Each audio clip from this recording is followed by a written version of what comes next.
గ్రామీణ ప్రాంతాల్లో వైద్య సేవలు అందించే 104 సర్వీస్ కు బ్రేకులు పడనున్నాయి. ప్రభుత్వం తరపున ఈ సర్వీసులను అందిస్తున్న హెచ్ఎంఆర్ఐతో సర్కార్ కాంట్రాక్ట్ను విరమించుకుంది.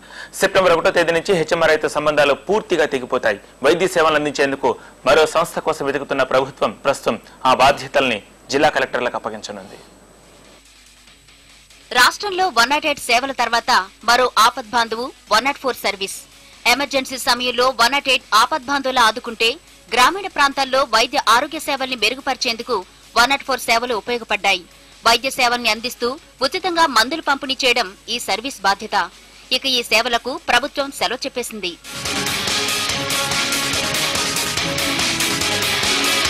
సత్యం రామలింగరాజు స్థాపించిన ఈ హెచ్ఎంఆర్ఐ సంస్థ ప్రభుత్వ అనుబంధంతో 104 హెల్ప్ లైన్ ద్వారా వైద్య సేవల్ని అందిస్తోంది.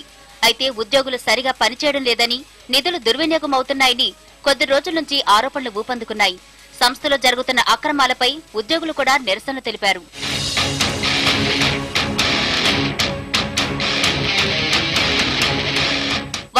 సర్వీసులపై ఆరోపణలు వచ్చిన తర్వాత ప్రభుత్వం ఆ సేవలను అందించే బాధ్యతల్ని జిల్లా కలెక్టర్కు అప్పగించింది. అయినా కాల్ సెంటర్, ఇతర కొన్ని సేవల్ని హెచ్ఎంఆర్ఐ ద్వారానే కొనసాగించింది. అయితే ఈ సేవల్ని కూడా నిలిపేస్తూ ప్రభుత్వం తాజాగా ఓ జీవోను విడుదల చేసింది. హెచ్ఎంఆర్ఐతో ఉన్న ఒప్పందాన్ని విరమించుకుంటున్నట్లు జీవోను విడుదల చేసింది.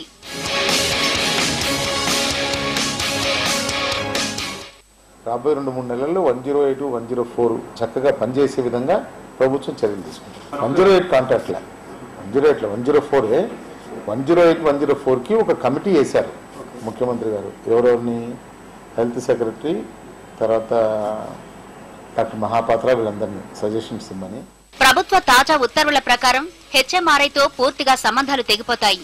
ఇన్నాళ్లు 104 ఆధీనంలో ఉన్న వాహనాలు, సర్వీస్ డేటా, మేనేజ్మెంట్ వ్యవహారాలన్నింటినీ ప్రభుత్వం స్వాధీనం చేసుకుంటుంది. సెప్టెంబర్ 1వ తేదీ కల్లా ఈ ప్రాసెస్ ను పూర్తి చేయాలని సర్కార్ ఆదేశించింది.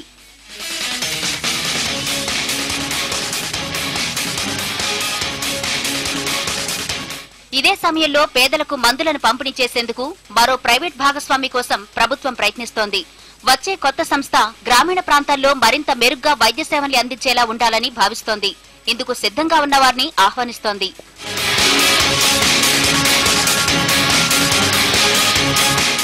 ప్రస్తుతం 104 కాల్ సెంటర్ కి రోజుకు 25 నుంచి 30 వేల ఫోన్ కాల్స్ వస్తున్నాయి. 1100 మంది ఉద్యోగులు పనిచేస్తున్నారు.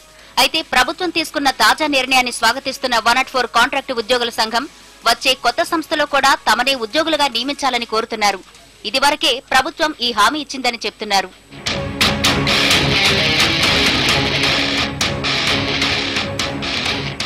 కాల్ సెంటర్ రద్దు చేస్తున్నాం అనేసి డిఎల్ రవీంద్ర రెడ్డి గారు ఏదైతే స్టేట్మెంట్ ఇచ్చినారో ఆ స్టేట్మెంట్ వెంటనే విత్డ్రా చేసుకోవాలి. ఇంతకుముందు 2004లో 2009 ఎలక్షన్లు పోయినప్పుడు 104, 108 ఆరోగ్యశ్రీ అని చెప్పుకొని ప్రభుత్వం ఓట్లు దండుకుంది, అధికారంలోకి వచ్చింది. దీన్ని మాత్రం ఖచ్చితంగా కంటిన్యూ చేయకపోతే మాత్రం మేము ఫర్దర్ గా చేసే అజిటేషన్ కానీ ఎలాంటి చర్యలకైనా ప్రభుత్వం బాధ్యత వహించాల్సి ఉంటుంది.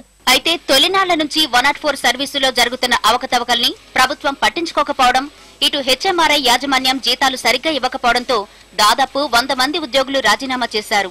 తాజా ప్రభుత్వ ఉత్తర్వుల నేపథ్యంలో మిగతా ఉద్యోగులు భయపడుతున్నారు. అయితే ప్రభుత్వం ఇచ్చిన మాటను నిలబెట్టుకోకపోతే ఆందోళనలకు వెనకాడమని హెచ్చరిస్తున్నారు ఉద్యోగ సంఘాల నేతలు.